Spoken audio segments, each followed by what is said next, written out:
Okay, welcome to a conversation about GPT-4 and multimodal AI. I am super glad that you are here. This is going to be really, really interesting. If you thought that the sort of GPT 3.5, ChatGPT, text-based use cases were interesting, I think you're going to get blown away by the way video and image analysis is being brought into multimodal AI. And this is going to be, in a sense, like another ChatGPT moment for the entire industry. So what a great opportunity for us to be at the spearhead of that, talking about what this means to our organizations. A little bit of an introduction. My name is Nathan Liznowski. I'm Concurrency's Chief Technology Officer. You can find me on LinkedIn and follow different types of things that I'm talking about. And today we're going to be digging into GPT-4. So we will get going.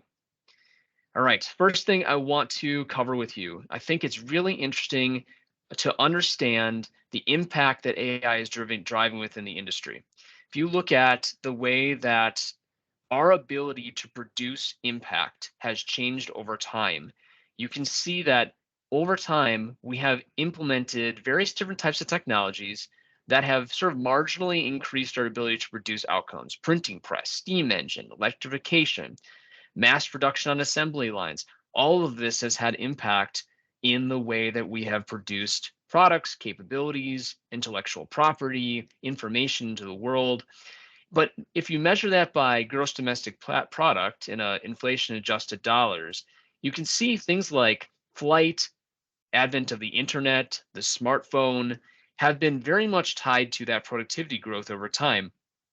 And artificial intelligence is going to be another one of those major boosts that enable our organizations to be able to achieve more with every individual. You just think about it like in the context of what can one person produce in the world?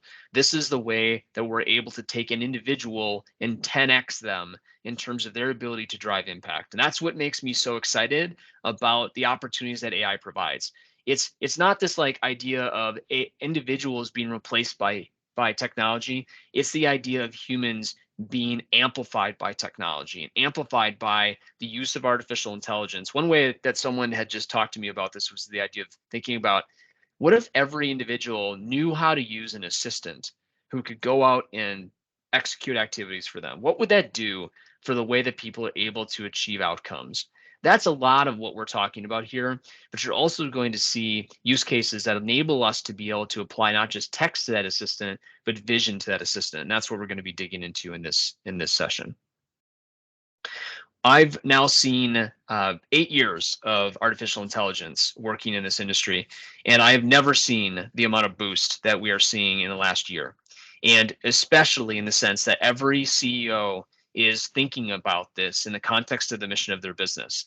Every single week, we're having executive sessions on this topic. And every single week, companies are investing in what it means to be engaged in AI in the context of their business.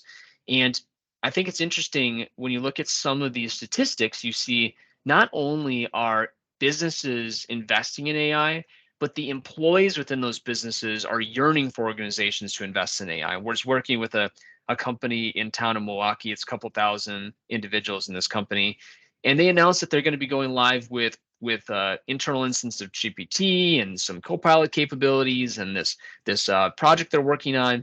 And the energy that's being released as a result of some of these employees learning about that is amazing. Just the extent to which it kind of switches them on in their job and causes them to want to be engaged in driving more within their organization. So it's just so exciting. There's never been a better time to be in tech than now.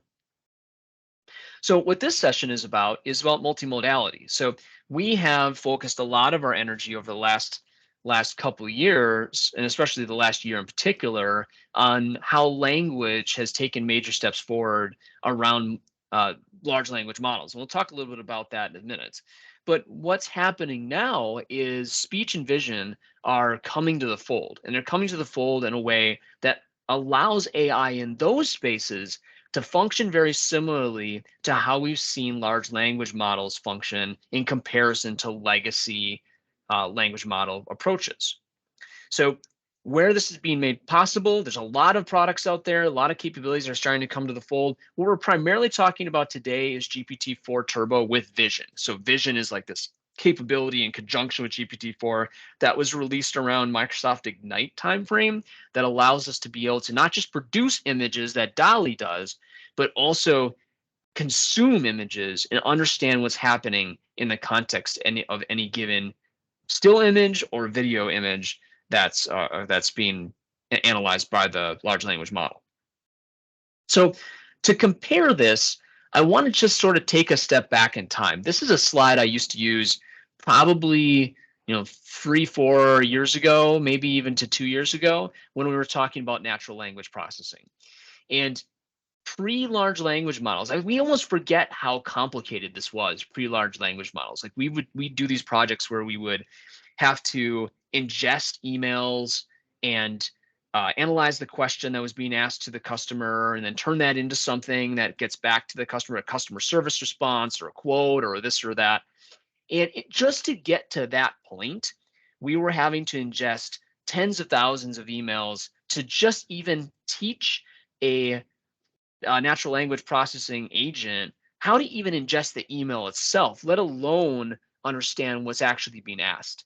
And understanding the relationships between things like king and man and queen and woman, and how these things all fit together or don't fit together, and then how that relates into bag of words and the embeddings and relationships between them, and can he even understand what's happening in a sentence and interpret that and do something with it? Man, it was difficult. Like, just getting to that point was really, really hard.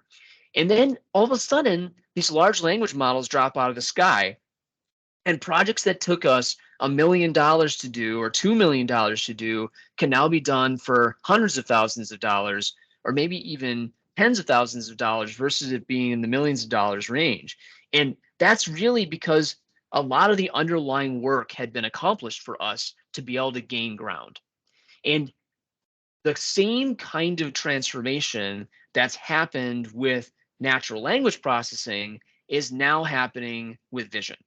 So we were looking at doing a project with a company where we were ingesting these manuals. Okay, these are manuals that contain both text and images of windows, and these images are necessary to understand the installation instructions. So these are installation instructions for Windows. You can see on this left-hand side, you can see there's text, you can see that there's an image. And when you apply traditional OCR to those images, this is what you get to come out the other side.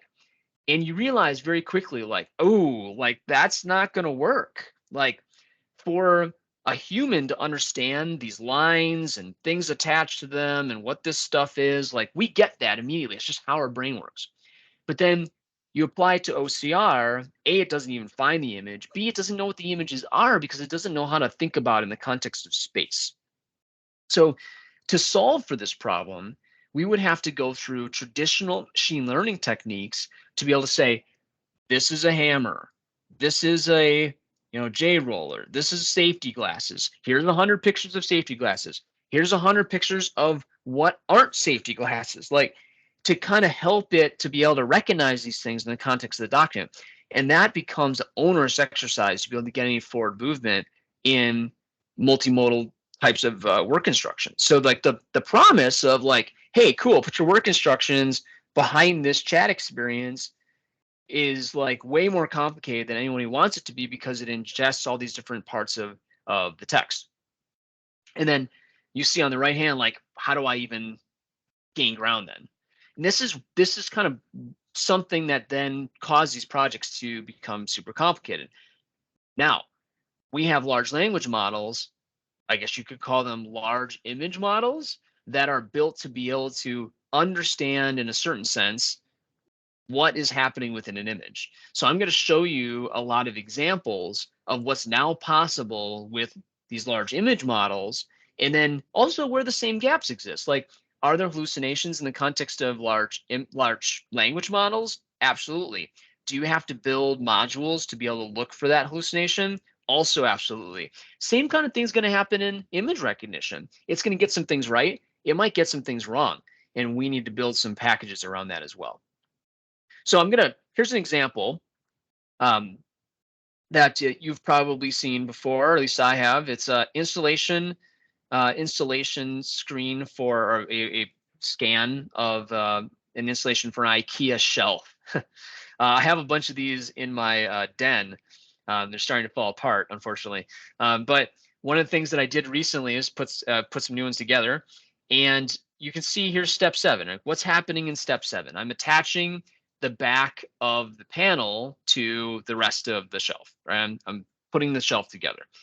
Now, notice that there's really no text in this, right? So a large language model would have no ability to understand what's happening with this. It'd be like, what? It might be able to tell me where the numbers are. That's about all it could find out.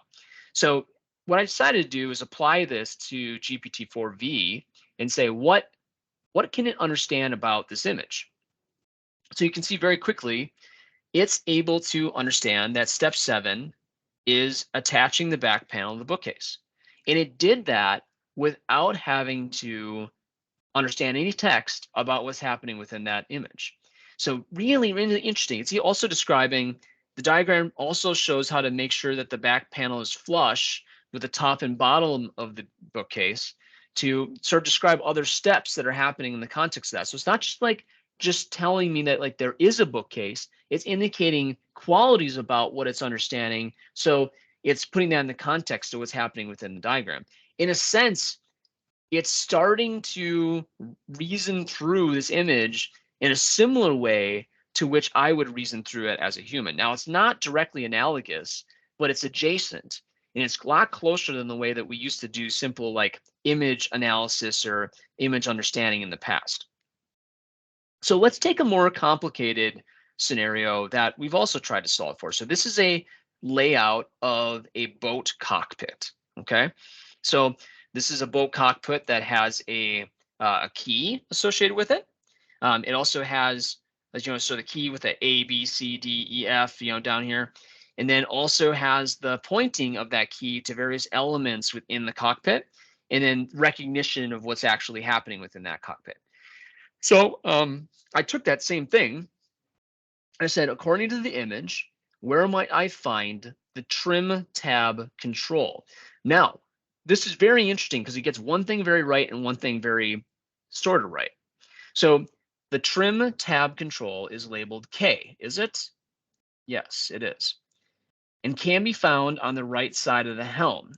Okay, right side of the helm. So it got that right. Okay, so that was my core question. It is used to adjust the angle, so it gives me some extra information I didn't ask for, but still helpful. That's what the trim tab control is doing. And then this next thing it says, very interesting, you can see it in the image where you sent me next to the speaker H and ignition key. Well, I was like, well, that's odd because it is kind of next to H, but it's not next to this J ignition key. It's over here. That's weird. How is that next to it?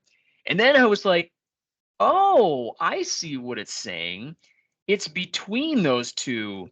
It's right. It is kind of next to it right here, right? So it's interesting how it kind of reasoned through that. It kind of got things largely right, but then also kind of messed up that J things, right? So it's interesting how it sort of reasons through something, but in comparison to what was possible before, it's ridiculous. You couldn't do anything even close to this before. It's amazing. So very, very interesting.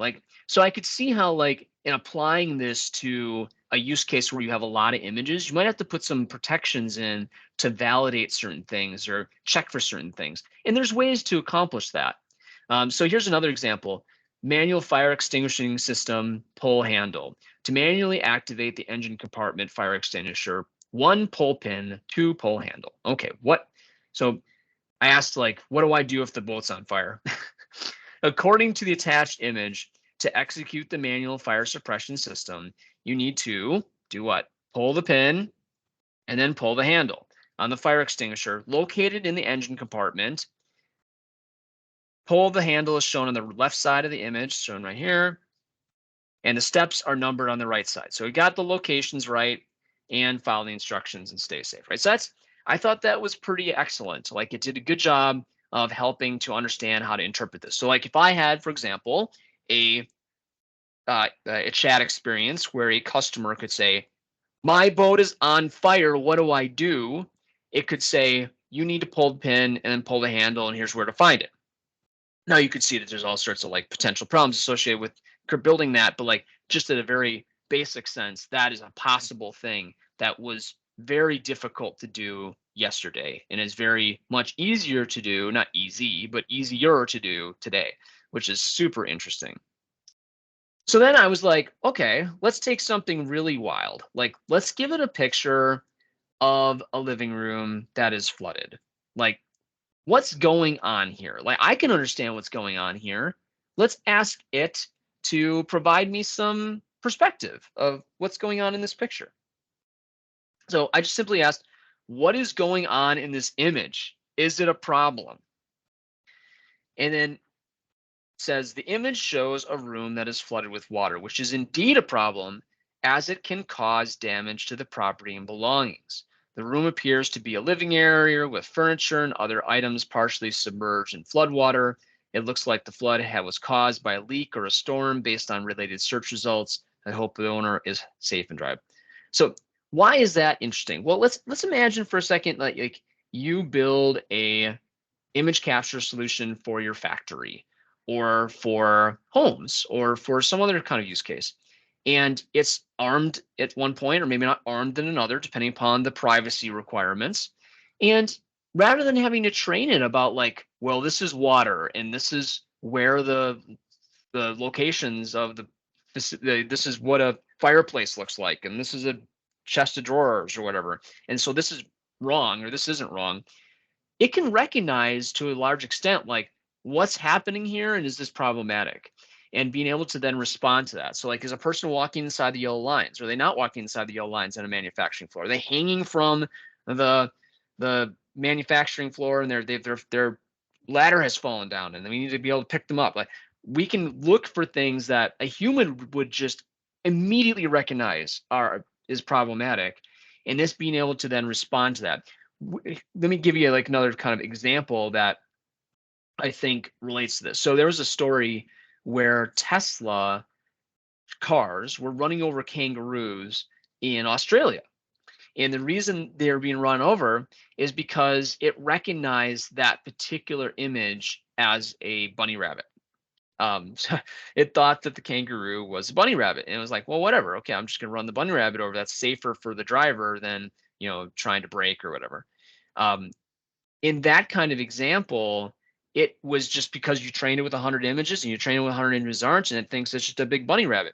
Well, in this context, you can see its reasoning is substantially more capable than what was possible with other kinds of platforms. Now, you're probably not embedding this as the way to interpret the real-time driving, but you see how that translates into a lot of places where we would be wanting to have some sort of genericness. So like maybe another way to say this is humans possess a remarkable ability to generally look at a situation, like to step back from a situation and reason through it and understand things in a broader context than just an image itself. AI is not all the way there yet, but it's a lot closer than it was yesterday. And I think that's a really fascinating part of what's possible with this. So to get a little closer to when we know what's good looks like, this is an example of how we would go about doing that. So in this example, we're indicating to the AI what good looks like, and then we're asking it, tell me about which of these things aren't good.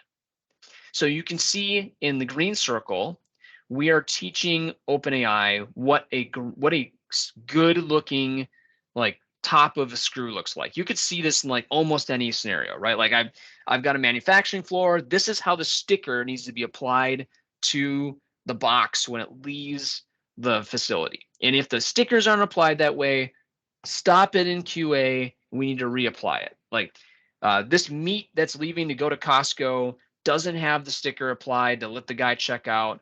Stop it before it leaves. Apply the new sticker, right? Like you can tell it what good looks like, but it's smarter than what previously we were able to train things around. So this is good. Then we got a series of things that may or may not be good. So then we asked that question, and it says the screw head with the green circle is the standard for a non-defective piece. Great, thanks. This screw head, number one, is defective. Yes, clearly. Like that would not be the way I'd want my screws delivered to my house if it was in a brand new package. Number two is not defective. Yep, good, thank you. And then number three and number four were also defective, but you can see it's also making some additional reasoning on like why it's giving me those extra details. And I think that's really interesting because it can provide additional data back to the QC that a human would probably provide without having to ask the human to type it up. And I think that's another area that this is really going to provide value is a human may still be involved in then inspecting these, but they're going to do so after a lot of the initial work has been done. And even some of the initial write-up has been done. So this is an example for video insurance. I had a really great video I was struggling to play in this presentation, but essentially what happens in this video, this was real time. The guy walks around his car, okay, takes a video of the car. And then I asked OpenAI to provide me with a summary of the walk around. So the guy basically took his camera, walked around the Camry, okay? And then it's got damage. And he said, give me a summary of the walk around. And it wrote up the summary for me. So rather than having to have a person write up the summary, the AI actually saw the problems, the chips, the dents, the this, the that, and it wrote that up into a summary that then could be leveraged by an individual who is going and taking action on that. So think about that in the so let's just go through that for a second. This says the rear side of the blue Toyota Camry has sustained significant damage, characterized by deep scratches and scuff marks. These marks are most prominent around the wheel arch and extend to the rear door and the area around the fuel cap. The rear bumper displays noticeable scuff marks with paint chipping and then blah, blah, blah, blah, blah, right? So you're seeing this do a really nice job of not only seeing the damage, but writing up the report and then doing something with that. And then an individual can then inspect what's actually happening out of this. And so I was on a call with another individual this week and he said, that's scary good. I'm like, yeah, it's pretty interesting, right? Like that I could apply this not only to still images, but actually walk around a vehicle with a video and have it then document what's happening in the context of that. The use cases associated with that are nearly endless.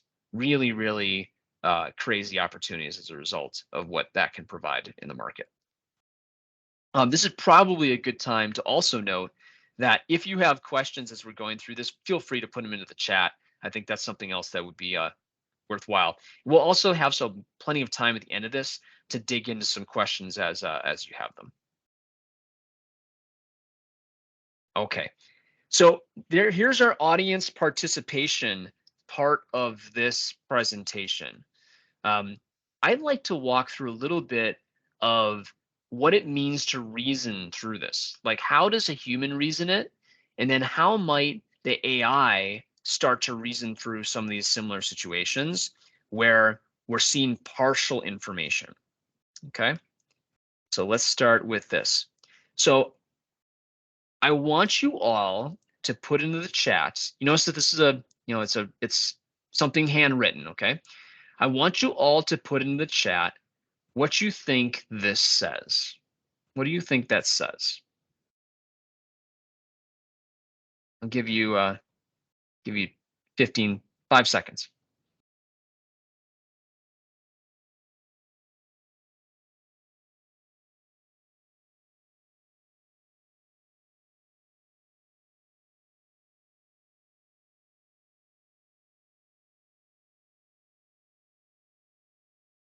Walk, mark, nice. Okay, so this is what, whoever said mark, that was a really good call. So this is what the AI indicated it thought of. The text in the image is not clearly readable due to its handwritten nature, but appears to be a signature that looks like mark or something similar. The other text portions are blocked out and cannot be read. This is what I actually think was the most interesting part of its response. The fact that it knows that there are other portions of text that should be here that can't be read, like that it recognizes that the first this first part of it is not the only element of the image, that it's actually recognizing that there are other parts of this document that are missing. Like I'm like, how does it even know that? Like, I mean, I know that, but like, how does it know that? That's probably one of the coolest things about all this is like that it kind of is able to understand it. Okay, next thing. Okay, what's the second word?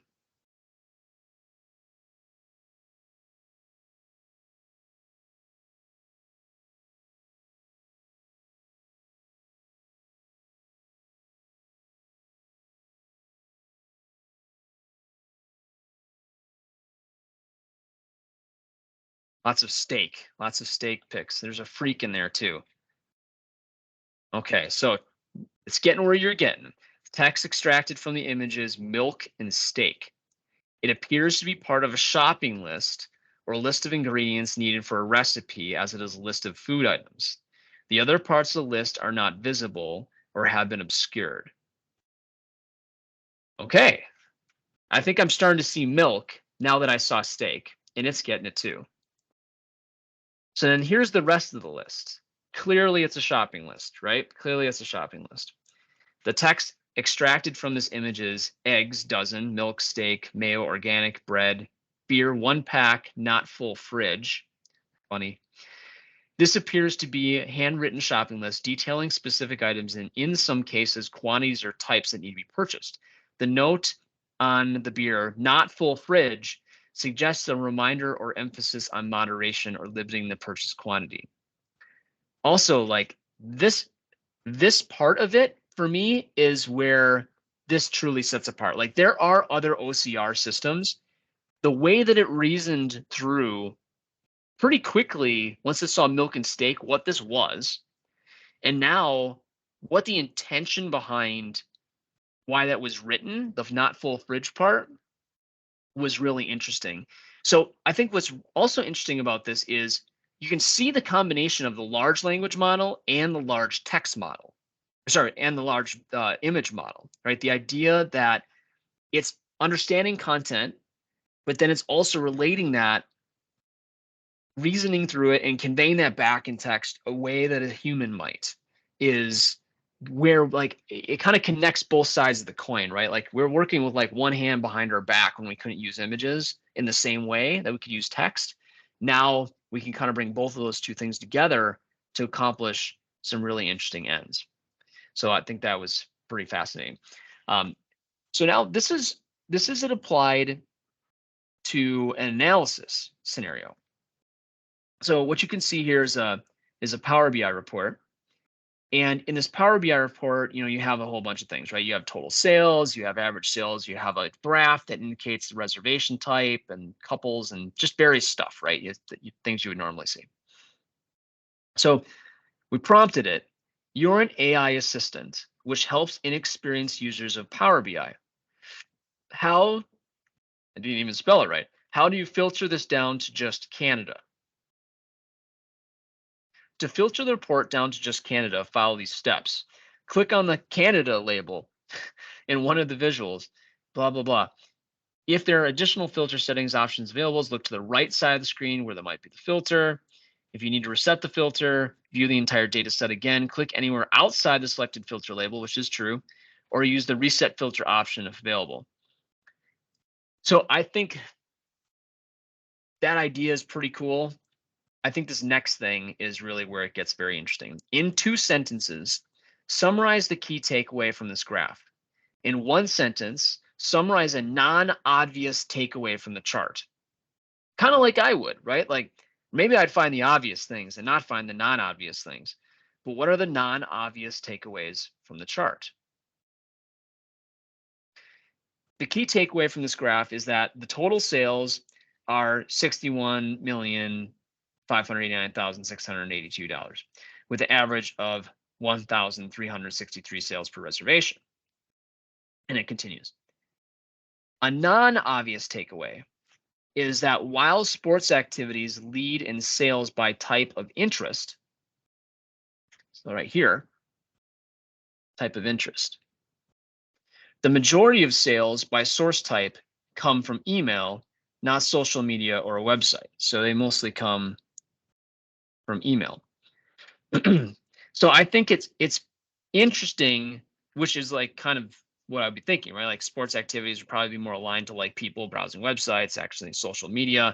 It's thinking that email would be less associated with sports activities via some of the other data. Like I think that's pretty interesting how not only does it find the key takeaway, which is like sort of the obvious things, right? Like here's our total sales, here's our average sales per reservation, but being able to ask questions about the actual content within the graph itself. Some of these things, like these questions right here, this is something I think you'll see lit up in Copilot for Power BI.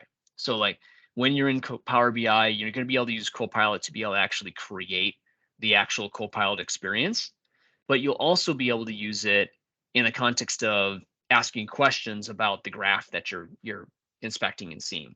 I've seen some other companies that have positioned chat modules of their sales experience or their customer service experience where the customer can ask questions of data in their business system, or even ask questions now, we'll be able to ask questions now of like visuals within their business system. Now, where could this get dangerous? If you're applying this stock without having any kind of grounding. So you could see how like, there's a lot of conversations about how OpenAI is able to pass the bar or able to pass like a medical exam or things like that, right? Um, but I think you're quickly going to find that it could be applied to other things like reading an X-ray. Now, to do so without grounding is probably going to misdiagnose a fair amount of what's happening within those X-rays. But with grounding, you'll get to a position where it can understand that data faster than a human could, because its ability to inspect and understand what's happening within the diagram and have a body of knowledge that is larger than what a human can learn in their lifetime could truly advance that particular space. So there's some really interesting use cases where we're going to be able to apply image analysis to things that were challenging before. Like a lot of the use cases that have been tied to image analysis have struggled because they've used legacy machine learning techniques when these sort of large image models are allowing it to take a step back from that and reason more like the way a human would reason in the same context. So let's take another use case, and this is something actually we're going to talk more about in an upcoming week, is this idea of code generation. But in this context, we have this graph, okay? And it represents images that are in this sort of pre-training model. And the question is, generate Python code to draw similar curves. And it did. So it was able to interpret what's happening in the context of that image and then produce a set of output that represents how to create those curves with text. Why this is so exciting is this enables every person who's producing code or producing pseudocode to be able to accomplish more. And I think over the next several years, we're going to see more and more code development happen via English, via some kind of spoken language that is not dependent on a person understanding how to actually write the code. It's more dependent on the person being able to express their desire and their needs to a coding platform, in a sense that like every individual will be able to hand off activities to an assistant to be able to execute on the work that that assistant could be doing. And this would be an example, of it being able to do that same thing. So really exciting that individual is able to like basically hand off something and say, hey, go produce this. What does this look like? Do something with it, and be able to then respond to it and take action. So whether it's a direct coder or it's someone who's trying to produce some sort of like something in Excel, or something, an accountant who's trying to produce something, any of this can then start to relate to like, I want something that looks like this here. One other use case that I've been seeing, there was earlier scenario where we were talking about code generation, just text generation is an example of how this all fits in. There's my image. Okay, let's talk a little bit more about language. So in this idea about language, you can see here we have extract all the text in this image, and these are a variety of different spoken languages. So it very quickly is able to abstract that. That's not that difficult, right? Like we have other OCR systems that can extract text from images. Provide the likely language for each word. Now it gets interesting. Very quickly provides the correct language for each word. Understanding that, some of these aren't even written the way that they would be written in that language. Japanese is a character language, yet it's still understood that arigato has some relationship to Japanese. I'm not necessarily sure what that means yet, but all of this kind of fitting into that, right? So then what are the words saying? They're all saying thank you in different languages. But then here's where I think it gets even more interesting. Is there a possible mistranslation in this list? Does anybody know what it is?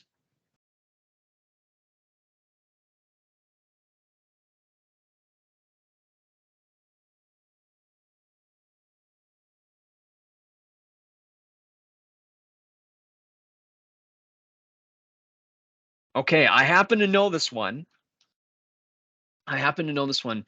Because my kids take Latin. So they are in Latin, so they learn some things. Yes, there is a mistranslation in this list. Gratias tibi is Latin for thanks to you, but thank you in Latin is commonly translated as just gratias. Also, spasiba should also be spelled spasibo for thank you in Russian. I didn't know that one. That is very interesting. So I think you notice this with like text language with ChatGPT, right? Like you would ask a question, and if you like misspelled something, it would usually still be able to like answer it, which is like completely different than the way most things happen in the past. Like most search platforms or chat, and you just misspell it slightly and it can't do anything. They were so stupid. Now we're getting to a point where like you combine the image analysis with text with the ability to say to even do translation, and you're getting some really interesting abilities here. So where that comes into play might be extracting text, right? So we've got a whole bunch of projects going on right now where we're extracting text from things, automating a process. So we're taking this balance sheet and we are asking extract as markdown use tables if possible. So it did, right? So it extracted that into markdown tables. And then what it did is it turned that into JSON. So then I could use that JSON for a variety of purposes. So this ability for it to do that quickly with very little, if no training, is pretty incredible. Like versus even what I would have had to do before on the text side, because this is an image, right? So I'm having to interpret something from an image and then translate that into Markdown and then translate that into JSON and do that in a way that doesn't require a lot of like manual work. Like the old Azure Form Recognizer, for example, in comparison to what I'm able to do directly with the new capabilities is like night and day, like its ability to grab things from the image. So this is getting to a point where you can accelerate the ability for you to take data, written, unwritten, text, and leverage that to be able to accelerate processes that would be able to use it to accomplish valuable ends. So as I'm getting to kind of the end of the examples, man, there's a lot of them. You're probably like, how many more examples does this guy got? Like, here's kind of where I'm getting the end of some of these examples. This was one that Microsoft did for Microsoft Ignite. This was not mine. But what I thought was really interesting is they created these images based upon text. Okay, so like in this Ignite example, they said, all right, cool, create me a website based upon this image understanding I have. And this is something that people are now doing a lot with OpenAI, right? What they're doing is they are saying, here's my item descriptions. or here's the item, here's the thing that I need. Go write up item descriptions for my website. Amazon's doing this, for example. Like write up all the descriptions of the things that I'm selling, and it can do that pretty eloquently and get them out there. Now, sometimes there's problems. There actually was a more recent problem of like where it wrote something up wrong. But ultimately, like you're seeing a lot of this action be taken. So this is an example of a chat interface then layered onto that. So, hi, how can I be helpful today? How should I take care of my tents? So, it's finding that on the website, and it is, giving me the references as to where on the website that might be found. But I think this is even more interesting because this is something that I might do, which is, hi, how can I be helpful today? I'm in a camping location, okay? And I see a tent that's like, oh, that tent's really cool. Like, but I don't know the guy, and I'm not gonna go, he's not even there. I'm not gonna go up and like walk around his campsite because that's kind of weird. Like if I'm doing that, like that's a little sketchy, right? So I'm just gonna maybe take a picture, which is also kind of equally sketchy. But then I'm gonna take that picture and say, hey, can you recommend a tent that looks like this for under $200? And I would totally do that with like other use cases as well, like a backpack or a this or that. And it said, hey there, I'd be happy to help you find a tent that fits your needs. Budget. Based on the request for orange dome tent, I recommend, notice it determined that it was an orange dome tent. I recommend checking out the Trailblazer X2 tent. It's under $200, blah, blah, blah, right? So like I love this kind of idea of like engaging a person where they're at with information they have to be able to provide data back. Like I was dealing with this chat interface the other day for my, well, I won't go into the details on it, but like I was dealing with this chat interface the other day, and it was one of those like dumb old chat interfaces where like all it could basically do is like just answer the questions that it gave you as multiple choice. And I was just like, this thing, give me a good one like that I can interact with. And this is where it's really exciting to see where these things are going. There's an earlier question about like how much do I need to train specifically. This is one where you would like, this is one where you ground this with your company's specific tenants, right? You wouldn't like be like, hi, I'm Lund or C-Ray, and like I'm a C-Ray website and it recommends a Lund boat. Like that would be a bad news. Like don't recommend my competitor's boat, like recommend my boat. Like so you can see how grounding in this is going to be really important because it lets you, surface the right information for the customer to make a transaction with you. So you can kind of govern that based upon how you want to ground the experiences.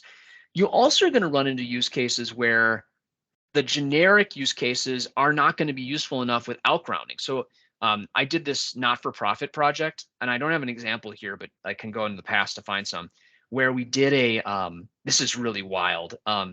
We did a wildlife identification AI, and it used Microsoft's AI for Earth model, which is built to identify wildlife species. And where they had applied, where Microsoft had applied, it was looking for these like, I don't know, like Discovery Channel white tiger things that or panther, whatever they are, like these things that show up only like ever so often, and you're just lucky to see them once in your life and all this stuff. So they put these cameras out, and they have to have people inspect them, looking for the cat to show up. And Microsoft made this model for not only that, but like a variety of things. So I adapted that and attached it to my bird feeder and a bunch of other bird feeders at this ecology center I'm on the board for. And it would identify every wildlife that would show up from the most broad to the most specific, because this model was built to identify very specific images associated with that wildlife. So like the reason I bring this up is because you're going to have examples where we do need to train these to be very specific about a particular thing because it doesn't have that knowledge yet. It's not apparent to the thing that we're training on that knowledge exists. So we're going to be able to take, just like large language models, there's going to be a certain amount of capability exists within a large language model in and of itself to understand something you put in front of it, and to extent that you prompt it as well. But then behind that comes the sort of retrieval augmented generation, where you surface data that exists behind that to be able to provide more insights. And that's this tent is an example, but also that example of wildlife inspection. Okay. One more example, and this is this design analysis. So you are looking at this has come up several times with customers is like, hey, I want to arm my engineering teams with a tool that inspects the thing that I'm building and determines like if the walls are too close, have I designed this right? Is it put in the right position? So, we ask, what is this? And it correctly was able to understand what's happening on this schematic. Like, this is a central microprocessor. I don't know what these things are. Like, this is a oscillator circuit and it does this. These are decoupling capacitors. Like, that's pretty wild. That it could do this. Now, could it get some of those things wrong?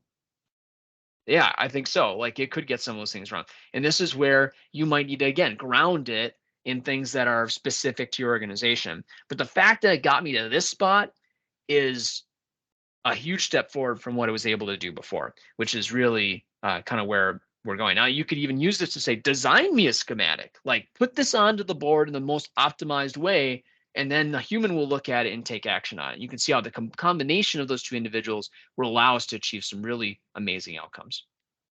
So I'm going to close by doing two things. One, I'm going to show you how people get started, and B, I want to show you the architecture behind this, and then we'll hit as many questions as we can. So how does this all work? All right. At the end of the day, you have a user, and that user is interacting with some platform. And that could be, or this could be just an autonomous process. Okay. So this could be a user or it could be an autonomous process. And that's running a query or it's doing an action and it's retrieving answers that allow it to take actions from a platform. So how is it doing that? So usually what's happening is you're surfacing some kind of platform, website, experience, chatbot, something that surfaces that to your customer. And then behind that exists this OpenAI service that is interpreting it. That's interpreting the text or it's interpreting the image that you sent forward. And from that, it decomposes the activity into its natural steps. Okay, so retrieving documents, doing an external search, summarizing that based upon information it has. And based upon that, it's also leveraging the OpenAI service to return information that exists that has been loaded into a cache. Okay, so in preparation for that, we built this data store that contains OCR documents. But in this case, we're chunking it and then using OpenAI service to be able to understand it as embeddings in that database. So when this comes from the user, it goes all the way through that and then can leverage information that I'm loading into the process to facilitate that answer back. Now, one thing that hasn't been talked about yet is this idea of applying moderation filters to the responses. And I think in the context of images, that's going to be even more important than what's happening in the context of text. Like text is important for sure. But even in images, you can understand how that could get really dicey, right? Like what are people going to do with this? Like how do I manage the moderation of those images based upon what people are doing with those images? So these moderation filters can look for types of questions that people shouldn't be asking or filtering based upon just my company or using just my images that are in my environment. And then here in the answer, this is where you insert things like hallucination modules to look for the content that's going back to the customer and provide them the best experience possible. So lots of really interesting stuff in this, but no, it's any given picture to do this is a sum of a lot of different parts. It's not just like OpenAI and the user, and that's it, right? It's OpenAI, the user, and then the stuff that you load behind it to make it the most successful. So to kind of bring this home, what I want to convey to you is, all right, this is cool. How do I get going? How do I get started with this? And there's a couple activities that we always like to start with. And the first is executive alignment.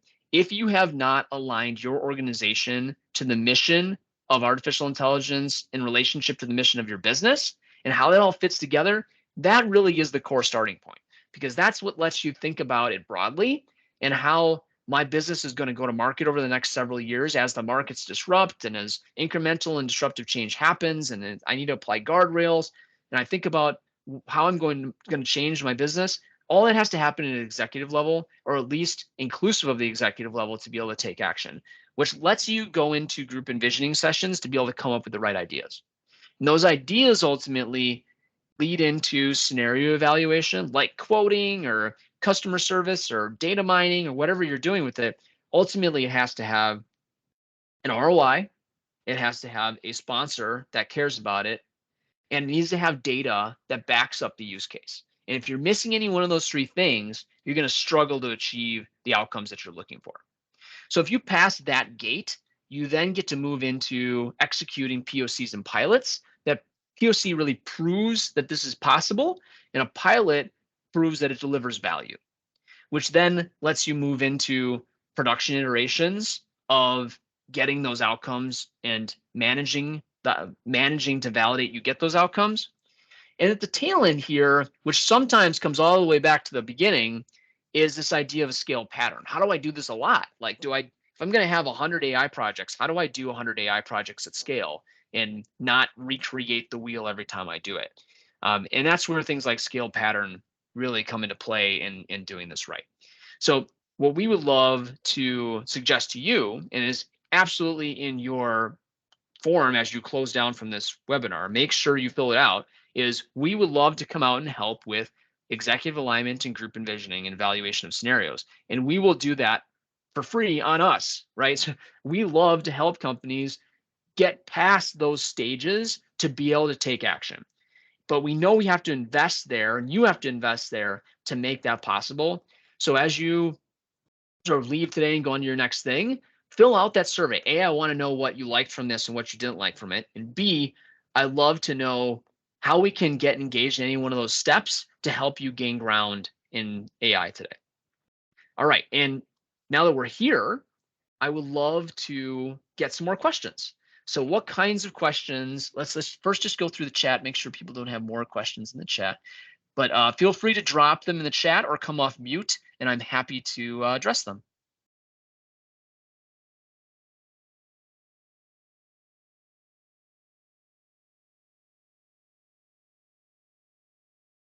Okay, I hit the one that's in the chat.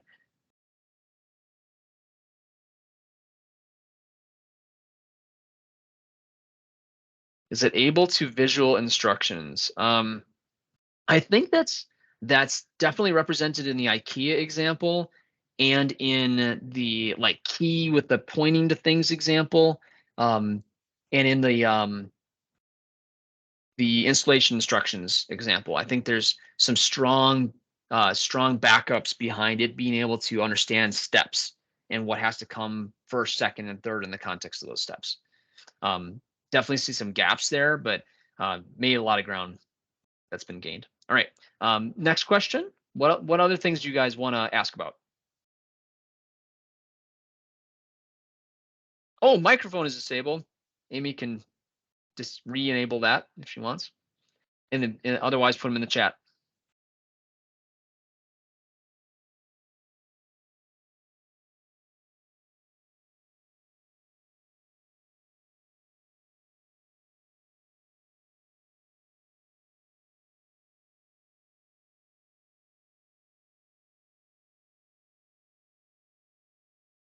I'll give you each another 10 seconds to put some questions out there. Otherwise, we will be good. But I'm more than willing to hang around to answer any other questions on this.